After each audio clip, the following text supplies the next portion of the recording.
जय गुरु। आज मोर आलोचनार प्रसंग मनुष्यर जीवन में गुरु ग्रहण कौन आवश्यकता अच्छी। ये विश्व मनुष्य बंचा चाहे जन अवलंबन को आश्रय करे। अवलंबन बिना ये जीवन स्थिर ही रही पारे ना। जीवन में देखा जाए किए तार पदवी को अवलंबन करिछि तो अवलंबन कर बंचा की इच्छा करुछि तो किए तार संसार को नहीं, किए तार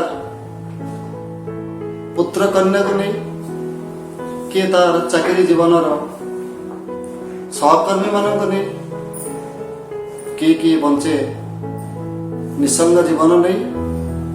किंतु निसंग जीवन हेले भी जन को से अवलंबन करी थाए तार अजाणत एवं ये अवलंबन ही मनुष्य को स्थिर करे, मनुष्य को शांति दिए, मनुष्य जीवन स्थिरता आनी दे थाए।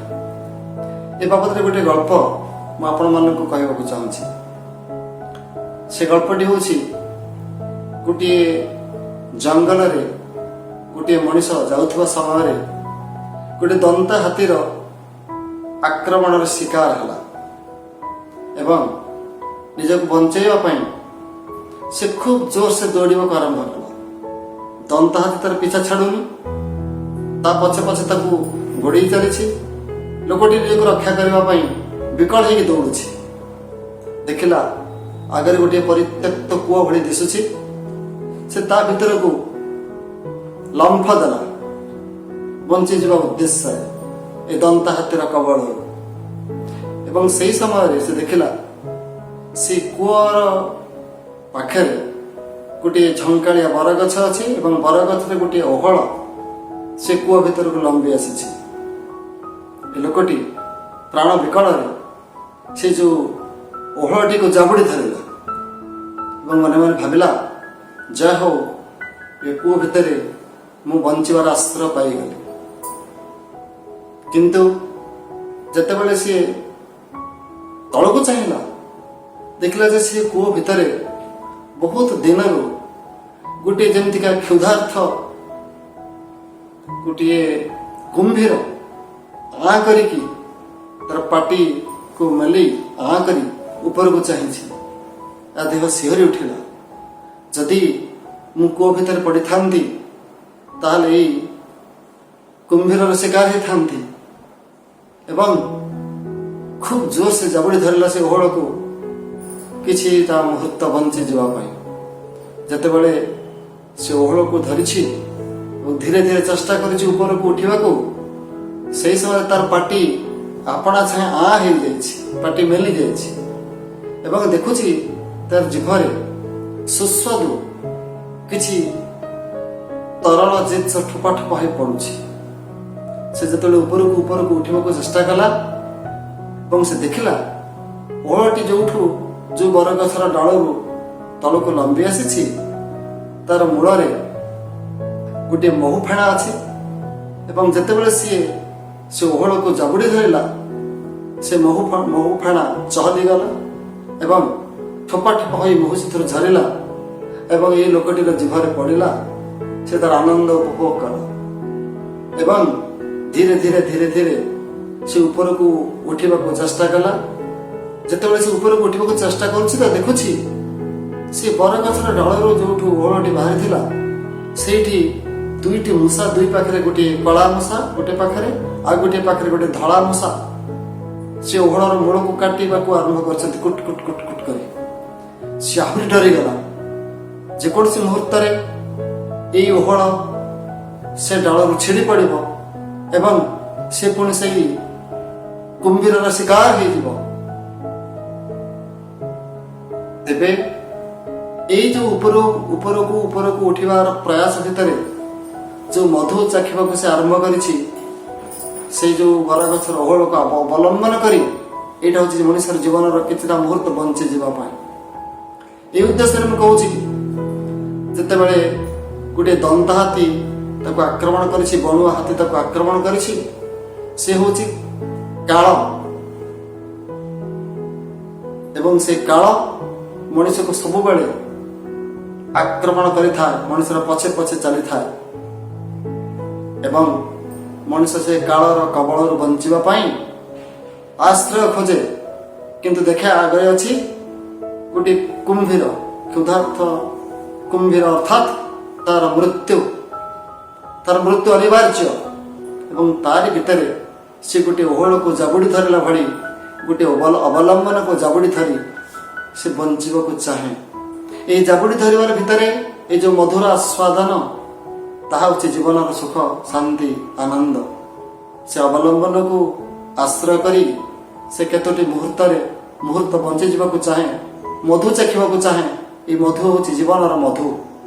କିନ୍ତୁ ଜାଣେ ଏ ଅବଲମ୍ବନ ସେଭଳି କୌଣସି ଗୋଟିଏ ଚିରସ୍ଥାୟୀ ଅବଲମ୍ବନ ନୁହଁ, ଏ କ୍ଷଣସ୍ଥାୟୀ। ଏ ଅବଲମ୍ବନ ବି ଦିନେ ଗୋଟିଏ କଳା ମୂଷା, ଧଳା ମୂଷା ବା ଦିନ ଏବଂ ରାତିର ପ୍ରତୀକ ଭଳି ସେଇ ଯେଉଁ ଅବଲମ୍ବନକୁ ଛିଡ଼େଇବାକୁ ଚେଷ୍ଟା କରୁଛନ୍ତି। ଅର୍ଥାତ୍ ସେ ଅବଲମ୍ବନ ବି କ୍ଷଣସ୍ଥାୟୀ ଏବଂ ଯାହାକୁ ଆମର ଶାସ୍ତ୍ରରେ କୁହାଯାଏ ଦିନ ଜମିନୋ ସାୟଂ ପ୍ରାତଃ ଶିଶିର ବସନ୍ତୁ ପୁନରାୟତ କାଳ କ୍ରୀଡ଼ତି ଗଚ୍ଛତି ଆୟୁ ତଦପି ନ ମୁଞ୍ଚତି ଆଶା ବାୟୁ। ଅର୍ଥାତ୍ ଦିନ ଏବଂ ରାତି ଗୋଟିକ ପରେ ଗୋଟିଏ ମଣିଷ ଜୀବନରେ ଆସେ, ତାର ଆୟୁଷକୁ କ୍ଷୁର୍ଣ୍ଣ କରି କରି ଚାଲେ ଏବଂ ତଥାପି ମଣିଷର ବଞ୍ଚିବାର ଆଶା ବଢ଼ି ବଢ଼ି ଯାଏ। ଏଠି ପ୍ରଶ୍ନ ଉଠେ, ଏଭଳି କୌଣସି ଅବଲମ୍ବନ ମଣିଷ ଜୀବନରେ ନାହିଁ ଯାହାକୁ ଆଶ୍ରୟ କରି ସେ ବଞ୍ଚି ଯାଇପାରିବ, ମୃତ୍ୟୁକୁ ଅତିକ୍ରମ କରି ଯାଇପାରିବ? ସେ ଅବଲମ୍ବନ ତାର କ୍ଷଣସ୍ଥାୟୀ ଅବଲମ୍ବନ ନୁହଁ, ତାର ଚିରସ୍ଥାୟୀ, ଚିରଶାଶ୍ୱତ। ସେଇ ଅବଲମ୍ବନ ମଣିଷର ଜୀବନର ଆଦର୍ଶ, ମଣିଷର ଜୀବନର ଗୁରୁ, ମଣିଷର ଜୀବନ ସେ ହେଉଛନ୍ତି ପଥ ପ୍ରଦର୍ଶକ, ମଣିଷର ଜୀବନର ସେ ଆଚାର୍ଯ୍ୟ। ଯେତେବେଳେ ଏ ଆଚାର୍ଯ୍ୟ ହୁଅନ୍ତି ପରମ ପୁରୁଷ, ଯେତେବେଳେ ସଦ୍ଗୁରୁ ହୁଅନ୍ତି ସେଇ ପରମ ପୁରୁଷ, ସେତେବେଳେ ମଣିଷର ଅବଲମ୍ବନ ହେଇଯାଏ ଚିରସ୍ଥାୟୀ।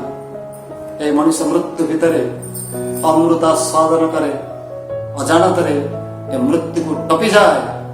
ମୃତ୍ୟୁ ତାର ଜୀବନର ଶେଷ ଗତି ହୋଇ ନପାରେ। ଶେଷ ଗତି ନୁହେଁ ମୋର ମୃତ୍ୟୁ କେଉଁ କାଳରେ, ମରିବାକୁ ଫୁଟି ନାହିଁ ଭବତରୁ ଡାଳରେ। ଅଛି ରମ୍ୟ ଉପବନ ଯହିଁ ଫୁଟି ଚିରଦିନ, ଅନନ୍ତ ଅମୃତ ପ୍ରେମ ସୁଧାମୟ ସୁବାସେ। ମୋହିବି ମୋ ପ୍ରାଣ ପ୍ରିୟ ଦେବତାଙ୍କ ଉଲ୍ଲାସେ। ଏ ହେଉଛି କୁନ୍ତଳ କୁମାରୀଙ୍କର ଏକ ସୁନ୍ଦର ଆଲେଖ୍ୟ। ମୃତ୍ୟୁ ଜୀବନର ଶେଷ ଗତି ନୁହେଁ। ଏବଂ ଏଭଳି ଗୋଟିଏ ଜାଗା ଅଛି ଯୋଉ ଜାଗାରେ ସେ ଚିରଦିନ ପାଇଁ ଫୁଟୁଥିବ, ତାର ଗନ୍ଧରେ, ତାର ରଙ୍ଗରେ, ତାର ପ୍ରାଣ ପ୍ରିୟ ସେ ଅବଲମ୍ବନକୁ ମୋହିତ କରି ଚାଲିଥିବ। ଏବଂ ସେଥିପାଇଁ ସତ୍ୟାନୁସରଣରେ ଗୋଟିଏ କଥା ଅଛି, ତୁମେ ଲତାର ସ୍ୱଭାବ ଅବଲମ୍ବନ କର, ଆଦର୍ଶ ରୂପ ବୃକ୍ଷକୁ ଜଡ଼ାଇ ଧର, ସିଦ୍ଧ କାମ ହେବ। ଲତା ଯେଭଳି ଭାବରେ ଗୋଟିଏ ବୃକ୍ଷକୁ ଆଲିଙ୍ଗନ କରି ଉପରକୁ ଉଠେ, ଏବଂ ସେଇଭଳି ଭାବରେ ଯଦି ଜଣେ ତାର ଆଦର୍ଶକୁ ଅବଲମ୍ବନ କରି ଉପରକୁ ଉଠିବାକୁ ଚେଷ୍ଟା କରେ, ତାର ଜୀବନ ସେତେବେଳେ ଜୀବନୀୟ ହେଇ ଉଠେ, এই ଜୀବନ ଉପଭୋଗ ହେଇ ଉଠେ। ଏବଂ ସେଥିପାଇଁ ଆବଶ୍ୟକ ମଣିଷ ଜୀବନରେ ସେଇ ସଦ୍ଗୁରୁ, ସେଇ ପୁରୁଷୋତ୍ତମ ବା ସେଇ ପରମ ପୁରୁଷ ଯେତେବେଳେ ସେ ଆସନ୍ତି ଆଚାର୍ଯ୍ୟ ରୂପରେ ମଣିଷର ଜୀବନରେ ସୁଖ, ଶାନ୍ତି, ଆନନ୍ଦ ଭରି ଦେବା ପାଇଁ, ତାଙ୍କୁ ଯୁଗେ ଯୁଗେ ମଣିଷ ଖୋଜେ। ଯୁଗେ ଯୁଗେ ତାଙ୍କୁ ମଣିଷ ଖୋଜେ ଏଥିପାଇଁ ଯେ ତାଙ୍କୁ ଆଶ୍ରୟ କରି ସେ ବଞ୍ଚିବାକୁ ଚାହେଁ, ଏ ମୃତ୍ୟୁକୁ ଟପି ଯିବାକୁ ଏବଂ ସେ ଅମର ହେବାକୁ ଚାହେଁ। এই ଅମର ହବାର ଯୋଉ ଇଚ୍ଛା, ତାହା କ'ଣ ସେଇ ପରମ ପୁରୁଷ ଦେଇପାରନ୍ତି? କିଭଳି ଭାବରେ ଦେଇପାରନ୍ତି ତାହା ପରବର୍ତ୍ତୀ ଅଧ୍ୟାୟରେ ଆମେ ଆଲୋଚନା କରିବା। ଜୟ ଗୁରୁ।